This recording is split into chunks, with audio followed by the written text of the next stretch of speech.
on va revenir à ce que j'appellerais ici, chez Michon, l'appétit limousin. Je pense que c'est très important, l'appétit limousin, chez Michon. Qu'est-ce que c'est l'appétit limousin?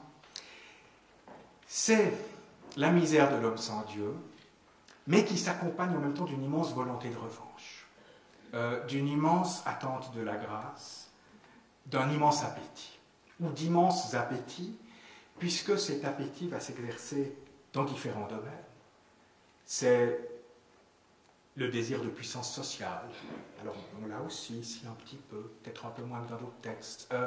C'est ce que j'appellerais le Michon lecteur de Balzac. Michon aime beaucoup Balzac. Et Michon dit, au fond, Balzac a écrit des livres, certes, parce que la comédie humaine, c'est un grand projet, mais ce qu'il voulait avant tout, c'est coucher avec des duchesses. Et le nom à particule. Alors, au fond, il y a l'appétit limousin, c'est aussi ce qui fait avancer la littérature. Et ce rêve de toute puissance, c'est aussi un rêve de toute puissance sexuelle. Alors, c'est très fort chez Michon. Je pense par exemple à un petit texte extraordinaire qui s'appelle Le Roi du Bois. Et on est presque chez Georges Bataille, dans Le Roi du Bois. On est pratiquement dans ce que Bataille appelle la souveraineté. C'est-à-dire, au fond, une espèce de disposer des êtres. Et du coup, il prend une position aristocratique dans ce texte. Il va parler d'un noble qui peut asservir les catas et les traiter de tous les noms. Au fond, il y a une espèce de... Parce que la sexualité, c'est le rapt et la prédation. Donc on a quitté les jupes de la mer, et là, il s'agit d'une toute autre affaire, et d'une affaire d'ailleurs qui parfois, chez Michon, se termine assez mal, parce que cette position de toute puissance n'est pas tenable. Et quand elle s'exerce au point politique, parce qu'il y a une réflexion politique chez Michon, ça va donner la terreur aussi. Les appétits des hommes de la terreur, on est chez Georges Bataille.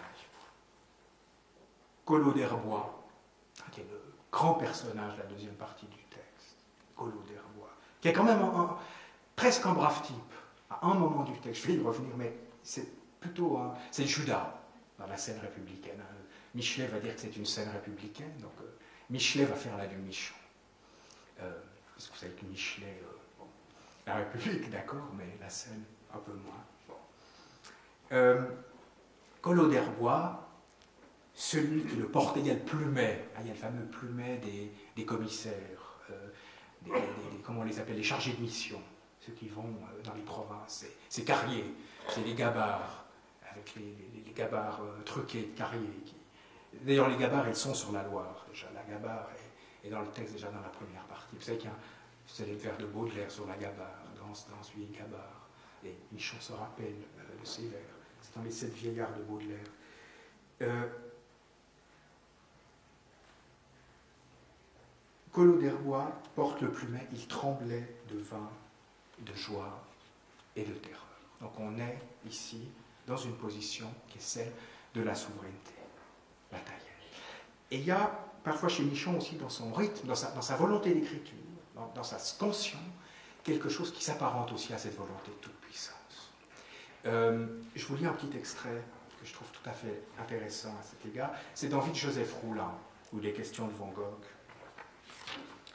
Et là, vous voyez le despotisme de l'auteur, parce que c'est Michon, son narrateur, qui décide d'écrire sur Roulin, et qui dit, bon, je vous lis rapidement le passage, je vais bientôt m'arrêter, c'est un personnage de bien plus de profit, Roulin, donc le facteur barbu d'Arles, qui est peint par Van Gogh.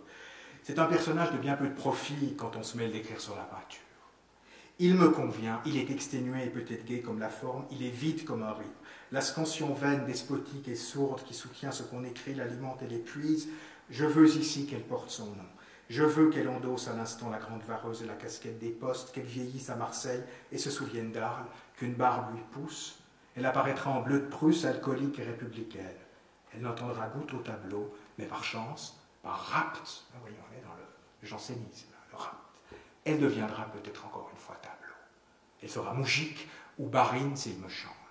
Et qu'elle soit tout à fait arbitraire comme d'habitude, mais que peu visible, elle vienne au jour, se manifeste et meurt.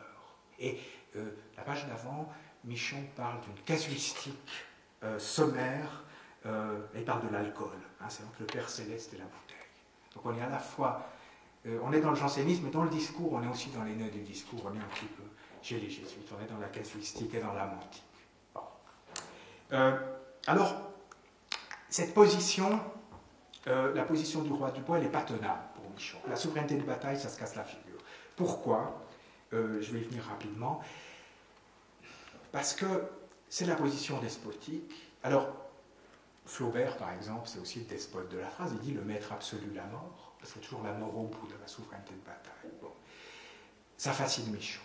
Mais Michon est encore intéressé, c'est peut-être ce qu'il retient de sa sympathie pour Collot d'Herbois, dans sa sympathie pour Collot d'Herbois et pour la terreur, il y a chez Michon la compassion pour les créatures.